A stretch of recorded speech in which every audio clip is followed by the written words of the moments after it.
Olá, seja bem-vindo ao meu canal. Deus abençoe sua vida. Esse é o 7º episódio da nossa série Símbolos Ocultos nos 10 Mandamentos. E no 7º episódio não estamos estudando o 7º mandamento. No 7º episódio vamos estudar o 5º mandamento. E o 5º mandamento vai ser o primeiro mandamento dos 6 mandamentos ao próximo. Nós dividimos os 10 mandamentos em 2 grupos. O primeiro grupo, mandamento 1 ao 4, que é mandamentos em relação a Deus. O segundo grupo de mandamentos é mandamento 5º ao 10º, que são 6 mandamentos que se relacionam ao próximo. É por causa dessa divisão que no Novo Testamento os rabinos já falavam do primeiro grande mandamento e o segundo grande mandamento. Primeiro grande mandamento, amarás a Deus. Segundo mandamento, amarás ao próximo. O primeiro mandamento resume os 4 primeiros mandamentos em amar a Deus. E o segundo mandamento resume os mandamentos ao próximo, amar ao próximo.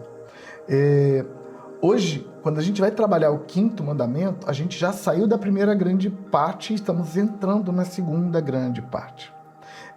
Recomendo muito que você assista todos os episódios anteriores. Mas se você está interessado nesse 5º mandamento especificamente, e você não quer ver os outros, você pulou os episódios e chegou nesse, eu te recomendo 2 coisas. Pelo menos ver o primeiro e o segundo episódio antes de ver o 5º, tá bom? Ideal é que você veja todos os episódios. Não custa nada dar uma maratonada, gente. Os episódios são curtinhos. Antes de você chegar aqui. Porque no primeiro e no segundo mandamento, no segundo episódio, gente. Primeiro e segundo episódio, eu faço uma introdução para você entender. E uma das coisas que eu preciso que você entenda é que a gente não está fazendo numerologia, tá bom? Nem cabala judaica. A gente está sendo estritamente bíblico, tá bom? Vamos então ao 7º episódio, ao 5º mandamento, mas antes de qualquer coisa, vamos orar, porque a gente não faz nada nessa casa sem oração. Vamos orar? Senhor, Deus de Abraão, eu clamo para que o poder do sangue do Cordeiro nos proteja nos 4 ventos, que sejamos guardados do mal, que as trevas não tenham acesso a esse momento, nem desse lado da tela, nem do outro lado da tela, nem no canal que nos liga, esse ambiente virtual que nos liga, que as trevas percam o controle, que o Senhor, o Deus de Abraão, se manifeste nesse ambiente, para trazer a nós a revelação da sua palavra. Eu clamo, Senhor, a Ti, para que a sua intervenção traga a nós a revelação da palavra, que a verdade de Deus seja dada a nós nesse episódio, em nome de Jesus. Amém. O número 5, na cultura bíblica, é o número da unidade. E eu gosto de ajudar as pessoas a se lembrarem disso, te dizendo que os 5 dedos da mão, quando se unem em unidade, eles se tornam muito mais poderosos na sua capacidade de exercer força, exercer peso, do que um de cada vez. Se você somar a força de cada dedo, poder que cada dedo tem, a soma deles dá muito, muito, muito menos que o poder de peso que tem quando eles se unem num punho fechado. Então, o poder da unidade é basicamente isso. E o poder da unidade ele é tão transcendente, tão grandioso, que tem um episódio em Gênesis que é digno de nota para falar disso. Gênesis capítulo 11, naquele episódio da Torre de Babel, quando o povo estava falando uma só língua, vivendo em unidade para construir uma torre que seria um portal para acessar os deuses. E aí Yahvé, o Deus eterno, o Deus acima de todos os deuses, fez uma intervenção. E eu chamo sua atenção naquele texto para a intervenção de Yahvé. Quando o Deus de Abraão intervém ali para parar o que eles estavam fazendo? Ele disse, o homem está vivendo em unidade. E se ele continuar unido, nada será impossível para ele. Por isso, vamos dividi-los. E Deus divide os seres humanos dividindo suas línguas para que a unidade fosse quebrada, porque em unidade eles iam conseguir abrir um portal naquela torre de Babel para intervenção, para interferências de deuses do mal. Chamo sua atenção para isso, para te mostrar o quanto que o poder da unidade é sério, o quanto que o poder da unidade é importante. Jesus estava falando disso em Mateus, capítulo 18, versículo 20. Jesus disse assim, pois onde se reunirem 2 ou 3 em meu nome, ali estou eu no meio deles. Nota que o número 2 e o número 3 aparecem em forma de soma, 2 e 3, que estabelece o número 5. E Jesus está dizendo que quando essa unidade for estabelecida, que a presença de Deus vai se manifestar. Sabe, a mesma coisa que estavam fazendo lá na Torre de Babel, só que para a luz. Quando a unidade é estabelecida, Jesus disse, eu estarei no meio de vocês. Ou seja, assim como eles estavam abrindo um portal para as trevas lá na Torre de Babel, vocês em unidade vão abrir um portal, vão criar a legalidade necessária para a intervenção divina. Eu vou estar aí no meio de vocês quando vocês se reunirem em 2 ou 3. Mas esse texto, ele começa a aparecer para falar de unidade a partir do versículo 18. Então, em vez de você ir direto para Mateus 18 e 20, começa a ler em Mateus 18 e 18, onde Jesus disse que quando vocês estiverem juntos, você vai poder ligar e desligar nas regiões celestiais. E no versículo 19, ele diz que quando vocês estão juntos e concordam na oração, sua oração será respondida. E aí ele descamba no versículo 20 dizendo por que o versículo 18 é verdade? Por que o versículo 19 é verdade? O versículo 18 e 19 é verdade porque onde estiverem 2 ou 3 reunidos no meu nome, ali estou eu no meio deles. O poder da unidade é tremendo, tremendo, é grandioso. O Salmo 133 fala sobre o poder da unidade, dizendo quão bom e quão agradável é que os irmãos vivam em união. Então, quando os irmãos vivem em união, vai acontecer o bom e o agradável. Quando os irmãos vivem em união, o texto diz que é como a unção, o óleo que desce sobre a cabeça de Arão. Arão tem o poder para ser sacerdote porque ele recebeu o óleo. Então, quando tem unidade, acontece a mesma coisa. Você recebe o poder para ser o que Deus te chamou para ser. O texto também diz que é como o orvalho que desce sobre o irmão. O orvalho que desce sobre o irmão é que prospera, porque irriga todo o Vale do Jordão e transforma o Vale do Jordão num lugar fértil.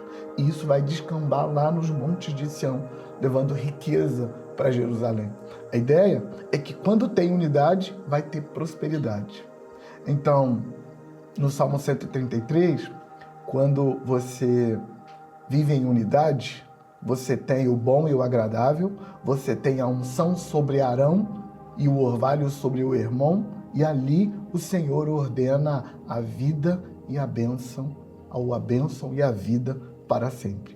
A ideia do Salmo 133 é a mesma ideia que aparece em Mateus 18 e 20. Onde estiverem 2 ou 3 reunidos em meu nome, ali estou eu no meio deles. Nota que no Salmo 133, o número 2 aparece repetindo, sabe? É bom e é agradável, no versículo 1. É como o óleo que desce sobre Arão e também é como o orvalho que desce sobre o irmão. Duas figuras. E no final do versículo 3, encerra dizendo que ali o Senhor ordena a vida e a bênção, ou a bênção e a vida para sempre. Sempre em duplas. Só que as duplas são repetidas 3 vezes. 2 ou 3. Essa é a ideia que aparece em Mateus 18:20. O número 5. E o número 5 é esse número da unidade, e a unidade é um poder fenomenal. Inclusive, gente, uma curiosidade é que o símbolo do satanismo é um símbolo de unidade.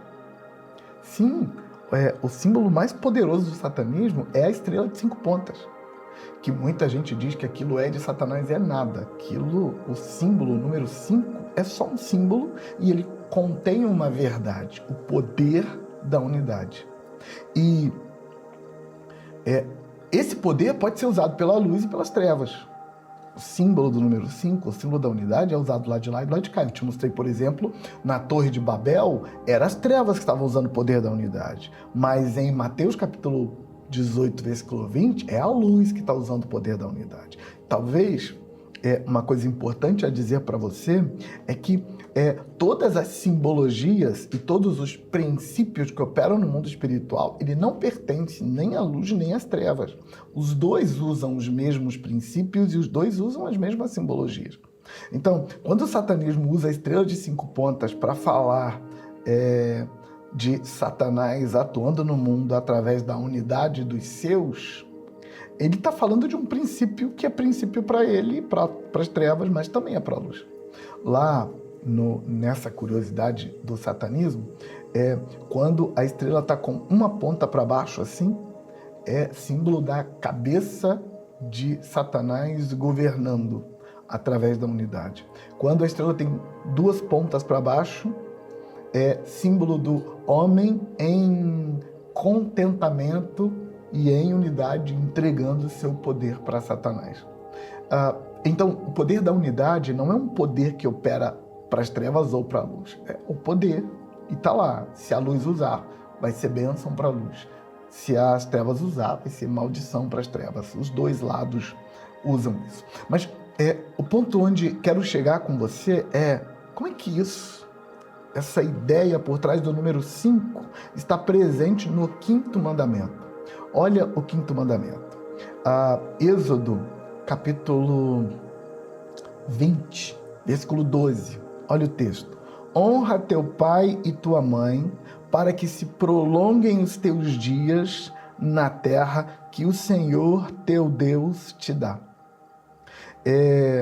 A honra é colocada aqui como uma bênção na vida de quem deu a honra. Honra teu pai e a tua mãe. Esse é o 5º mandamento. E, gente, é o primeiro mandamento dos mandamentos para o próximo. Paulo, inclusive, faz a afirmação de que esse é o primeiro mandamento com promessa. E antes de falar do 5º mandamento, deixa eu falar disso. Mandamento com promessa. A ideia é que tem uma promessa linkada ao mandamento. Deus podia falar assim só, honra teu pai e tua mãe, ponto. Como ele disse, não matarás. Como ele disse, não adulterarás. Como ele disse, não furtarás. Ele podia ter dito só, honra teu pai e a tua mãe. Mas ele acrescentou uma promessa, para que se prolonguem os seus dias da sua vida que o Senhor teu Deus te dá. A ideia é que tem uma promessa para quem faz o ato de honrar. Por que tem uma promessa? Porque ao cumprir esse mandamento, você se expõe a uma bênção que vem daí. E essa bênção, ela está diretamente ligada ao poder da unidade. Deus nos apontou aqui, ao apontar esse princípio, que quando você pratica o poder da honra, você está unindo algum sistema. Você está investindo na unidade de um sistema. Por quê? Porque a honra é um reconhecimento ao lugar que alguém ocupa. E aqui, por exemplo, quando você honra o pai e a mãe, você está investindo no sistema chamado família. E se a família for unida, vai haver uma bênção ali dentro por causa da unidade. Se a família não for unida, não vai haver uma bênção ali por causa da unidade. E quem ganha? Quem ganha é o sistema como um todo. Sabe, uma das maiores complicações na questão dos papéis é que as pessoas não conseguem olhar a vida de forma sistêmica. As pessoas não conseguem perceber que nós estamos sempre dentro de um sistema. Sistema família, sistema comunidade, sistema igreja, sistema cidade, sistema país, sistema mundo. Tem um sistema e nós fazemos parte desse sistema. E a maioria das pessoas, quando são convidadas para cumprir seu papel dentro de uma empresa, por exemplo, cumprir seu papel dentro de uma igreja, cumprir seu papel dentro de uma família, o sentimento dela é basicamente individualista e se sustenta, esse sentimento se sustenta na percepção de que eu estou fazendo alguma coisa pelos outros. Eu estou cuidando de outras pessoas. Ela não percebe que ao cuidar de outras pessoas, na verdade, ela está cuidando de um sistema e esse sistema abençoa ela enquanto indivíduo. Eu não consigo pensar em nenhuma outra ilustração mais fácil, mais simples de ser entendida de sistema como esse. Imagina que 5 pessoas estejam dentro de um barco. E aí elas dividem o barco em metade para lá e metade para cá, e eles estão em alto mar. E 2 pessoas ficam com um lado do barco e as outras 3 ficam com o outro lado do barco, porque elas estão brigadas, elas estão magoadas umas com as outras. E então, o lado do barco em que tinham 2 pessoas tem um furo. E começa a entrar água no barco por aquele furo. Mas está lá do lado das outras 2 pessoas, e as 3 do outro lado falam, não é da minha conta, não tenho nada a ver com isso. Não mandei vocês furarem a parte de vocês do barco. Só que aquelas 2 pessoas não dão conta de fechar o buraco e elas trabalham duro ali para tentar fechar o buraco, mas elas não conseguem fechar. E as outras 3 poderiam ajudar, e se elas ajudassem, o buraco seria fechado muito rapidamente, muito facilmente. Mas as 3 não conseguem, primeiro porque elas estão brigadas, segundo porque elas entendem que aquilo não é da conta delas. Foi seu lado do barco que furou, não foi o meu lado do barco que furou. Então, começa a encher o barco. E as 3 pessoas começam a ficar nervosas e irritadas com as outras 2 e gritarem de lá. Vocês estão vendo o que vocês estão fazendo com o nosso lado do barco? Resolvam logo esse problema, porque o nosso lado do barco está enchendo da água de vocês. Essa água que está aqui não é nossa, é de vocês. Então as 3 pessoas do lado de lá começam a pegar baldes e tirar a água que estão do lado deles, e em vez de jogar fora do barco, elas jogam do outro lado do barco, porque dizem, essa água é de vocês, porque vocês deixaram a água de vocês virem para cá. Então elas tiram de lá e jogam de volta para o outro lado. Você já sabe o final da história, né?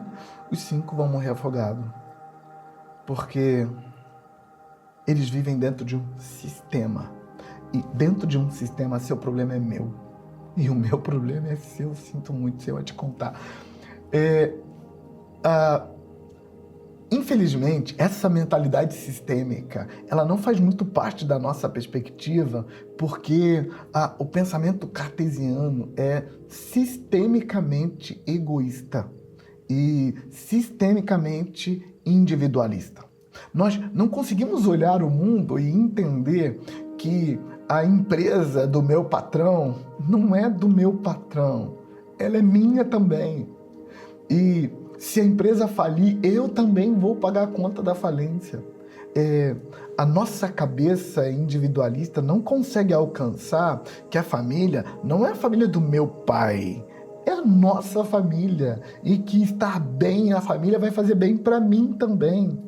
Que a igreja não é a igreja do pastor, que a cidade não é a cidade do prefeito, que o país não é o país do presidente. Nós estamos presos dentro de um mesmo barco e o furo que você, querendo ou sem querer, fez na sua parte do barco vai afundar o nosso barco e vai afundar a nossa vida. Essa dificuldade de perceber o sistêmico faz com que as pessoas não entendam isso. Honra teu pai e a tua mãe. Aí eu vou honrar o outro, vou colocar ele no lugar dele e quem vai me honrar? E quando vai chegar a minha vez de ser honrado? Não! Honrá-lo vai fazer ele fazer bem o papel dele. E se ele fizer bem o papel dele, vai ser bom para todos nós, porque o sistema vai funcionar bem. E se o sistema funcionar bem, todos nós ganhamos. Eu não estou tapando o furo do meu lado do barco porque é o meu lado. Eu estou tapando porque se eu não tapar, o barco vai afundar e todos nós vamos morrer afogados. Então, honra teu pai e a tua mãe está diretamente ligado ao poder da unidade. Sabe, tem um poder que flui quando a gente vive em unidade, na família, na igreja, na comunidade, na cidade, no país. Quando o povo se une ao redor de uma concordância, de uma crença, de uma ideia, e juntos vamos trabalhar, nada é impossível para nós em qualquer sistema. Para que isso aconteça, é preciso que a gente honre o papel. Honra o papel do pai, honra o papel da mãe, honra o papel de quem tem poder dentro do sistema. Porque eu não estou alegrando a alma daquele que está no sistema. Eu estou equilibrando o sistema, porque quando cada um faz seu papel dentro do sistema, o sistema anda. Se o sistema andar, vai ser bom para todos nós. Eu queria aplicar isso à sua vida, te desafiando para pensar o quanto você tem contribuído para que, seja qual for o sistema do qual você participa, para que o sistema esteja bem. Em vez de você estar lá dentro só cuidando da sua parte do barco. Não é para você cuidar da sua parte do barco, é para você salvar o barco inteiro. Porque o barco inteiro funcionando vai salvar a vida de todos nós. Talvez Deus te colocou nesse canal para ver esse episódio justamente para você se perguntar se você está honrando a quem merece honra, se você está colocando quem precisa ser colocado no lugar dele, em detrimento de suas emoções, em detrimento do seu ciúme, da sua inveja, em detrimento da sua comparação, em detrimento do seu complexo de inferioridade, em detrimento do seu sentimento de que todo mundo é honrado menos eu, todo mundo é reconhecido menos eu. Em detrimento dessas coisas todas, pergunta para você se você está colocando cada um no seu devido lugar e se você está ajudando o sistema a ser sistema e na contramão do seu individualismo, do seu egoísmo. Pergunta isso para você, porque se o barco afundar, todos nós afundamos juntos. Vamos orar? Senhor, eu oro por nós, eu oro para que essa verdade escondida aqui no 5º mandamento de honrar o pai e a mãe, que ela nos desafia a viver essa verdade, a viver esse conteúdo, a cuidar do sistema para que ele funcione bem. Em nome de Jesus. Amém. Deus abençoe você. Até o próximo episódio.